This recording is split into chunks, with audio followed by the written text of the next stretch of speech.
আসসালামু আলাইকুম গাইস। বিসমিল্লাহ কৃষি টিভির পক্ষ থেকে সবাইকে শুভেচ্ছা অভিনন্দন। গাইস, আমি একটা ছোট্ট লেবুর ক্ষেতে চলে আসছি। এই লেবু চাষের বিষয় নিয়ে আপনাদের সাথে একটু আলোচনা করব। লেবু চাষের সঠিক জাত কীভাবে চিনবেন এবং জানবেন সেটা বোঝার জন্য আজকের এই ভিডিওটা, এবং এই সমস্ত গাছে লেবু কেমন ধর হয় সেটাও একটু আপনাদেরকে দেখাবো। দর্শক, গাছের ভিতরে ঢোকার মতো কোনো পরিবেশ নাই, তারপর আমি নিচে হয়ে একটু দেখাবার চেষ্টায় আছে আপনাদেরকে যে এই ক্ষেতে এখনও এই অসময় কী হারে লেবু ধরে আছে। দর্শক, আমি একটু দেখাবার চেষ্টা আছে আস্তে আস্তে ভিতরের দিকে আপনি একটু খেয়াল করে দেখুন, প্রচুর লেবু কলাম ধরে আছে। তা আমরা এই লেবু চাষাবাদ করতে অনেকেই চাই, কিন্তু সঠিক পদ্ধতি জানি না বিধায় লেবু চাষাবাদ করতে পারি না। দর্শক, এই দেখুন এই গাছ থেকে কিন্তু উনি কলবও দিয়েছেন। কলব দেওয়ার যে এটা প্রমাণ, তার একটা দেখাচ্ছি আপনাদেরকে আমি। দেখুন ডাল কেটে কিন্তু কলব দিয়েছেন। এই কলবটা কিন্তু উঠিয়ে নিয়ে অন্য জায়গায় উনি লাগাবে। সারা ক্ষেতে কিন্তু অনেক কলব দিয়ে আছে। তো দর্শক, এই লেবুটা আপনার হলো যেটা জাত সম্পর্কে যদি বলতে যাই, জাতের নাম হলো চায়না সিবিস লেবু। এই চায়না লেবুটা দর্শক বাংলাদেশে প্রচুর চাহিদা। বর্তমান এই চায়না লেবু চাষাবাদ করে অনেকেই খুবই লাভবান।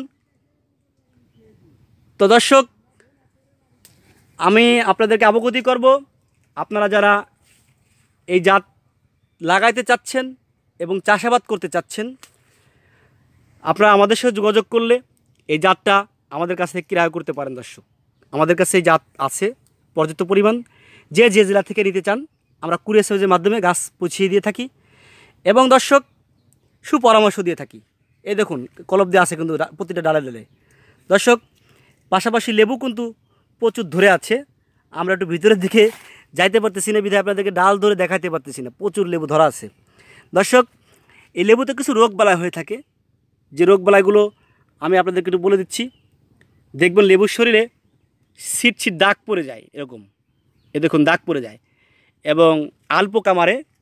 পাশাপাশি দর্শক মাকড়সাই ফুল শ্বাসগুলো ফেলে দেয়, এবং দর্শক বিভিন্ন আরও রোগবালাই হয়ে থাকে। তো গাছের পাতাগুলো হলুদ বরণ হয়ে যায় এবং গাছের পাতাগুলো মুড়িয়ে যায়, এবং পাশাপাশি দর্শক গাছ থেকে লেবু আসলেও সে লেবুগুলো ঝরে পড়ে যায়।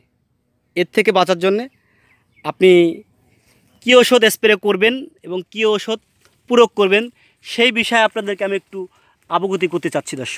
দর্শক, এর থেকে বাঁচার জন্য আপনি স্প্রে করতে পারেন। আমি একটু বলে দিচ্ছি আপনাদেরকে।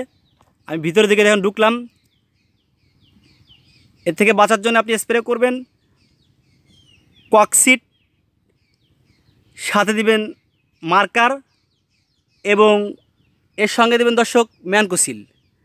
দর্শক, এই তিনটা ওষুধ দিয়ে স্প্রে করলে আপনার ক্ষেতের এই সমস্যার মুক্তি পাবেন আপনি।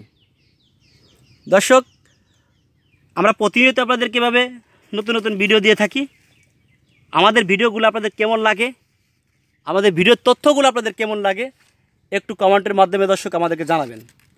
দর্শক, যে যেখান থেকে আমাদের ভিডিওটা দেখতেছেন, যদি কোনো ব্যক্তি এই জাতের চারা ক্রয় করতে চান তাহলে আমাদেরকে কমেন্টে জানাবেন। আমরা আপনাদেরকে এ বিষয়ে বলে দেব এবং ফোন করলেও সুপরামর্শ দেব।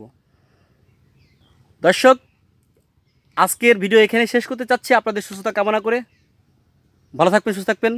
আল্লাহ হাফেজ।